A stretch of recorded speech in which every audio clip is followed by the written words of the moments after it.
দেন বাবু। কি রে, হিরো আসলো না? না, হে বলে এবারে অন্ন বস্ত্র ত্যাগ করছে। কি সব কথা যে কইস।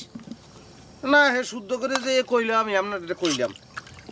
আরো কইছে কত কথা, হ্যাঁ শুনলে আপনার মেজাজ খারাপ হয়ে যাবে, কইলে আপনার তুই আর মাথাটাই আসলে নষ্ট হয়ে গেছে। এই কথাটা বড়বাবু ভুল করলেন। ওর মাথা ঠিক আছিল কবে কন্দি? একটা শ্যামরা দিনের মধ্যে 24টা ঘন্টা যদি খালি বিয়া বিয়া বিয়া বিয়া জিকির করে, একটা সুস্থ মানুষ। আসলে ওর যত হিংসে ওই আন্তন চাউলটার উপর। আচ্ছা তুই কত ভাই, একটা অসুস্থ মানুষ, তাকে রাস্তায় ফেলা দেওয়া উচিত। আমরা বাদ দেন দি বড়বাবু, এসব চিন্তা করে লাভ আছে? হারা দিন এমনি কষ্ট করেন না, ভাত টাত খাইয়ে দিয়ে ঘুমাইতেন।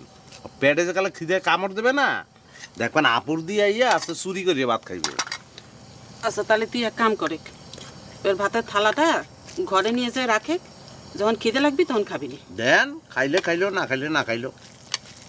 না খাইলে বেন্নের রাত্রে আমি খাইয়ে এলাম মানে।